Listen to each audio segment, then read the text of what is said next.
हमारे व्यस्त जीवन में ईश्वर की आवाज़। एक कहावत है, जो संत हैं वे जोड़ते हैं और जो पंडित हैं वे तोड़ते हैं।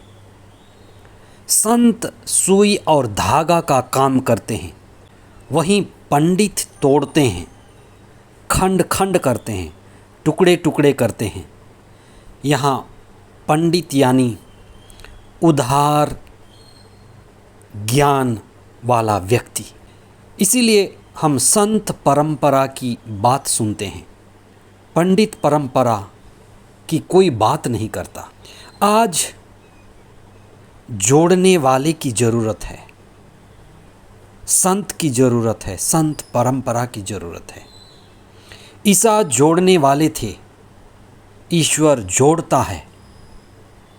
14वां सामान्य रविवार 9 जुलाई 2023। पहला पाठ नबी जकारिया का ग्रंथ अध्याय 9 पद संख्याएँ 9 और 10। दूसरा पाठ रोमियों के नाम संत पौलुस का पत्र अध्याय 8 पद संख्या 9 और पद संख्याएँ 11 से 13 तक। और संत मती का सुसमाचार अध्याय 11 पद संख्याएँ 25 से 30 तक।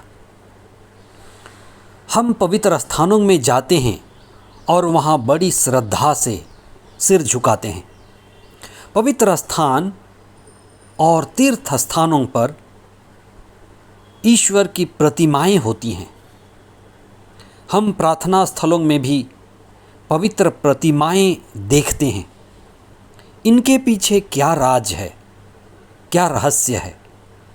वास्तव में इन प्रतिमाओं का हमारे जीवन में क्या रिश्ता है और इनका क्या प्रभाव पड़ता है? पवित्र स्थानों में या प्रार्थना की जगह जो भी प्रतिमाएं रखी जाती हैं या रखी होती हैं, वह ऐसे व्यक्तियों की प्रतिमाएं हैं जो संत होंगे। वे या तो ईश्वर की प्रतिमाएं हैं, ईश्वर की प्रतिछाया है, या उस व्यक्ति की जिसने अपना अहंकार पूरी तरह से मिटा दिया है। जोहन बपतिस्ता, संत जोसेफ, माता मरियम, इनकी प्रतिमाएं अहंकार रहित व्यक्तियों की प्रतिमाएं हैं जो विनम्र हैं, स्वभाव से सरल हैं। आज के सुसमाचार में ईसा ने विनम्रता के बारे में, सरलता के बारे में, सहजता के बारे में और प्रभु ईश्वर के पास आने वाले दुखी, पीड़ित, निराश, हताश लोगों के भविष्य के बारे में है। ईसा ने अपने समय में देखा कि कितने ही लोग दुखी हैं, पीड़ित हैं, थके मांदे हैं। अगर आप बहुतों को देखेंगे तो बहुतों के चेहरे में निराशा है, उदासी है, थकावट है, आंसू है। इसलिए कहा जाता है जितना समुंदर में पानी नहीं है, उससे भी ज़्यादा लोगों के आँखों में आंसू है। कुछ बाहर निकल रहे हैं, कुछ हम अंदर ही अंदर पी जा रहे हैं। मत्ती के अनुसार सुसमाचार अध्याय 5 पद संख्याएँ 1 से 10 के बीच में 8 आशीर्वचन के द्वारा ईसा के व्यक्तित्व को दर्शाया गया है। ये 8 आशीर्वचन ईसा के ही व्यक्तित्व हैं, जिसमें प्रथम है, धन्य हैं वे जो दीनहीन हैं, स्वर्ग राज उन्हीं का है। दीनहीन स्वभाव। उसी का दूसरा अर्थ है, ईश्वर ने ज्ञानियों और समझदारों से कुछ चीज़ों को वंचित रखा है। वह क्या चीज़ है जो ज्ञानी और समझदार नहीं पा सकते? और वह क्या चीज़ है जो निरे बच्चों को दिया जाता है? पहली बात, ज्ञानियों के पास ज्ञान का बहुत बड़ा बोझ होता है, और जितना ज़्यादा ज्ञान, बहुत बार उतना ही ज़्यादा अहंकार। बहुत बार जितनी ज़्यादा ज्ञान की डिग्री होती है, उतनी ही जैसे हनुमान की पूंछ होती है, उतना ही अकड़, उतनी ही घमंड कि मैं सब जानता हूँ। वास्तव में इस ज्ञान से परम ज्ञान के उद्देश्य का विनाश हो जाता है। वास्तव में ज्ञान पाने का परम उद्देश्य है विनम्र बनना और अहंकार को मिटाना ही ज्ञान का उद्देश्य है। लेकिन अगर ज्ञान अहंकार बन जाए और वो अहंकार बढ़ता जाए तो ये मुक्ति के बदले ये बोझ हो जाता है। दूसरी बात, अहंकारी और घमंडी व्यक्ति पवित्र आत्मा के आनंद का अनुभव नहीं कर सकता। यहाँ ज्ञानी यानी बाहरी जगत का ज्ञान रखने वाला या किताबों का ज्ञान रखने वाला, उदार ज्ञान रखने वाला, जिसमें आत्मज्ञान, आत्मा के ज्ञान का अभाव है।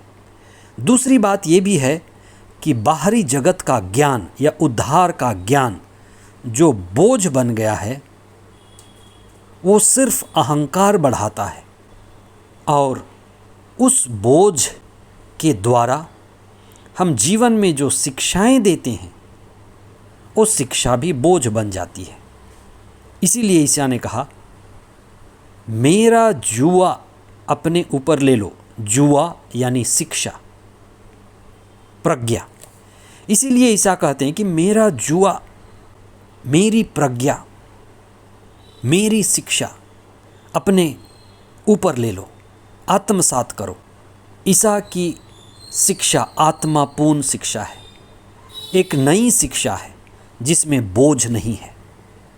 ईसा की शिक्षा थी कि सभी को क्षमा दें और मुक्त हो जाएं, सभी के पैर धोएं, अहंकार से बचें और मुक्त हो जाएं, विनम्रता का स्वभाव धारण करें और मुक्त हो जाएं, शत्रुओं के लिए, सताने वालों के लिए भी प्रार्थना करें और मुक्त हो जाएं, प्रभु के साथ जिएं, प्रभु के साथ चलें, ब्रह्मचारी बने और बोझ से मुक्त हो जाएं।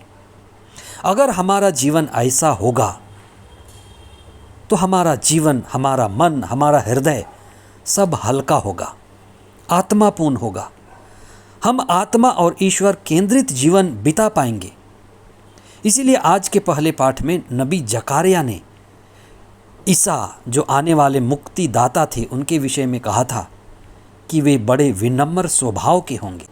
आज के दूसरे पाठ में संत पौलुस इंद्रियों पर आधारित जीवन यानी सांसारिक जीवन, बाहरी जीवन, इंद्रिय केंद्रित जीवन को त्यागने की बात करते हैं और इंद्रिय केंद्रित जीवन को त्यागना ही साधना है जिसे हम आत्मा केंद्रित जीवन बिता सकें। इसलिए हम पांचों इंद्रियों और मन से उत्पन्न होने वाले वासना, तृष्णा और कामना पर काम करें और आत्मा और आत्मिक बातों की साधना करें सतत, लगातार, और पवित्र आत्मा का आनंद, पवित्र आत्मा का जीवन और आध्यात्मिक प्रकाश हमारे अंदर फैलेगा और आत्म ज्ञान की प्रगाढ़ता बढ़ेगी और हमें परम आनंद मिलेगा। इसी के लिए हम विशेष प्रार्थना करें। आमीन।